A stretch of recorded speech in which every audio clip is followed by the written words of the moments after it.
Welcome to another episode of Goodbye Bullshit, Hello Happiness. I'm your host, Atousa Raissyan.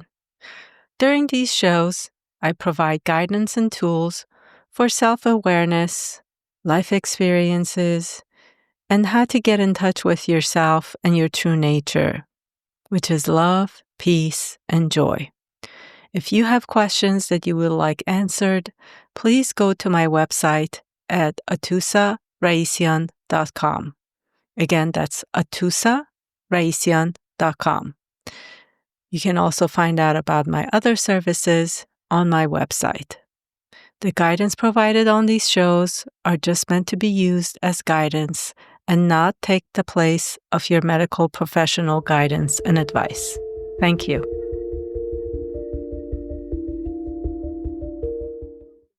Hi, everyone.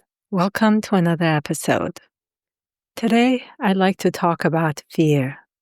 Fear is something very natural that we all carry, we all have. However, the question is, how are we sitting with that fear? Fear can show up in different ways: panic, anxiety, overwhelmed, even in anger and sadness. And it can come for many different reasons. Some parts and things that we carry, sort of like in the furniture, clothes, old pictures, and sometimes in the people, our loved ones, like our kids. As parents, one of the biggest fears we have is for our kids to be able to keep them safe, keep them protected.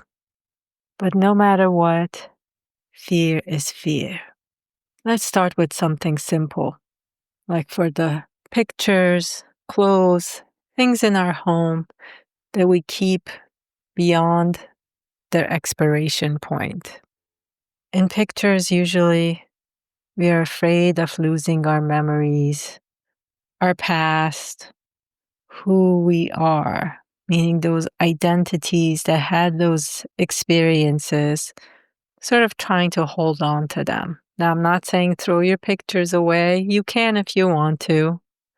However, sometimes those pictures, if you're looking at it and is bringing a lot of emotion, is because we're attached to something, a personality, an idea of ourselves that we feel it's gone, that it's not there.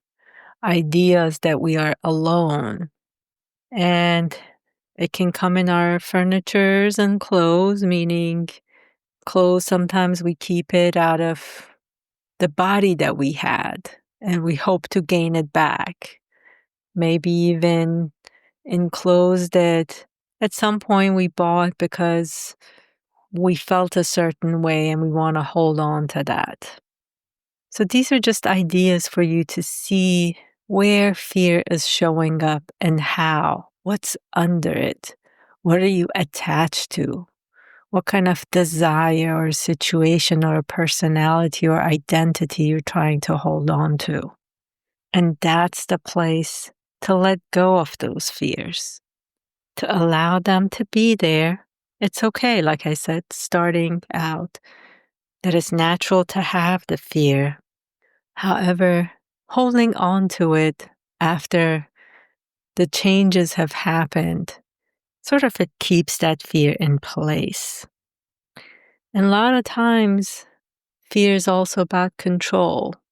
That's a lot when it comes to our parenting and also life. We want to make sure we control certain situations for the outcome we desire, or we are trying to control the situation to prevent things from happening. Always remember, life is your best mirror and your guide.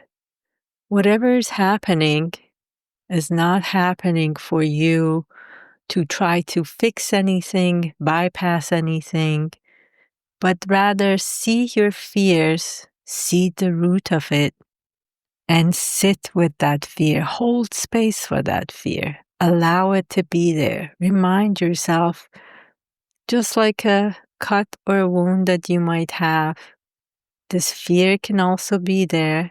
Yes, your cut, your wound may have pain, may sting, but you know it's going to get better. You know it's going to go away. Sometimes even the scar might be there, but that scar heals. And same with this fear. Whatever fear shows up, hold space, meaning treat it just like that cut. It may hurt, it may be hard, it may be challenging, your body may shake, you may have physical symptoms even. However, hold space. Know that you are the awareness of it. Stay in that place of awareness and just allow the fear space. Allow it to be there. And soon that fear will gradually fade away because no one is holding on to it anymore. No one is believing in it anymore. And when I say no one, it means that you're not going to have an identity. You're not going to have a character. You're not going to have one of the costumes, characters that you are playing in your life that is holding on to that fear anymore. And that's when that awareness tells you there is no one here for this fear, and this fear can go. So practice that, see how it feels. And then also go through your closets, your pictures, your notes, your journals, your everything in your home, everything you have, and find what are the things you're holding on to that you haven't been able to let go. And let them go. Sit with it, feel it, and let it go. If it's clothes, furniture, give it away. If it's beyond even that, throw it in the trash. I know people will like to hold on to things. Oh, maybe I can give it away. Give it away. Call someone to come get it. Put it in a bag. Put it in a bin. Trash. Wherever it needs to go, just do it. Those old journals, burn it. Pictures. If you're going to look at pictures and feel heavy and feel, oh, I've lost something, why hold on to it? Let it go. But if those pictures are just things that you can feel and allow space for it to be, hold on to it. Pictures are kind of funny because I know there's a lot of attachment to pictures, especially if you're old school and you still have those print pictures. I know the new generation doesn't even probably have anything printed, but us old school people, we still have somewhere in albums and buckets pictures. If you want, digitize it even and then let them go. And yeah, clothes, things like that, all let it go. And also with letting go of furniture, clothes, I found out it creates a space, meaning it opens up space for something new to come into that space, something like a birth, a beginning. So try those things. And then in terms of parenting, it sort of becomes hard.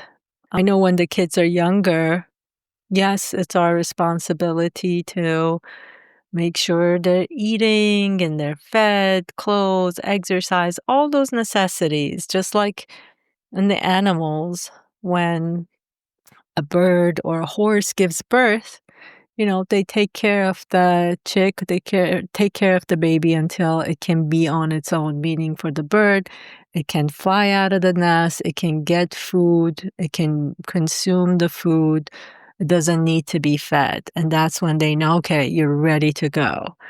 With some other animals, as soon as they're born and they can walk and they don't need the mother's milk anymore, they can go. So it varies.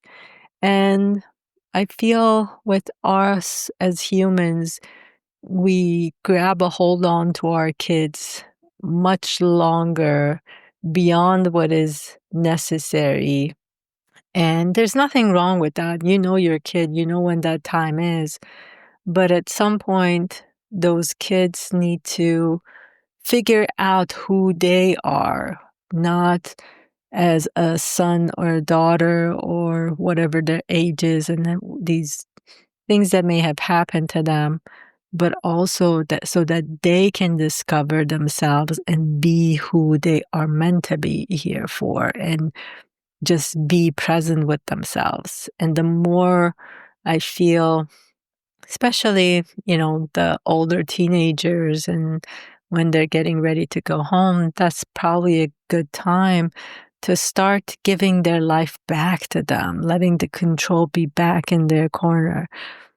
You're just these safety bars and safety places that they can go experience and come back to you, and keep the communication going, whereas you're not blaming them, you're not telling them, more of giving them motivation, inspiration. I think at some point we need to switch from a parent to maybe motivational coach or inspirational coach for them, so that they start to feel safe and feel like they have power, giving their power back to them and empowering them to see that power inside themselves, so they can get ready to leave the home and go experience the life they're meant to have. And I think when we do that, also they realize that they can always go and they have you to come home and be safe to, that you're going to hold a space for them, that if you're needed, you're going to jump in and help. So some ideas on fear. Again, for closing, I just wanted to remind you that all fears give you an opportunity to see the roots inside you, to see the person's identities, characters that are holding on. And once you see it, then it's easier to let go. It can't hide. And letting go is just really creating space, be present without following the stories and what the thoughts are telling you. And one more area also I wanted to talk about, actually, which I have played around with for a bit, for a while, and that's our physical well-being. There is attachment that we have to our bodies, and when something happens, it brings up fear of major illnesses that could cause death, or worse. Well, not worse than death, but as much as a fear is fear of death, is that you're going to have a bad illness that you have to go through and not knowing, or things that will drastically change your life. And again, all those fears are normal, but when you discover the space of awareness and the space of being and trusting in the universe, and that you are just part of this big picture and everything's connected, and you feel that oneness, then even when the fear about something physical happening or even death coming to you, you can even hold space for that, meaning allow the fear to be there and not follow those thoughts. And knowing whatever's coming, whatever's happening, is for a bigger purpose for everyone and everything involved. So don't force it. There's nothing to force. There's nothing to fix. There's nothing to do. All that is required is your presence, your awareness, your being. And from there is this natural space of joy, love, and peace that even fear can come visit, stay for a bit maybe, and then leave. I love you guys. Have a blessed day. Thank you for joining me today. And if you have questions that need answering, please share them on my website, AtousaRaissyan.com. Under services, you'll find Goodbye Bullshit. If you like Goodbye Bullshit, Hello Happiness, Please share with your friends and subscribe and like and review us. Thank you.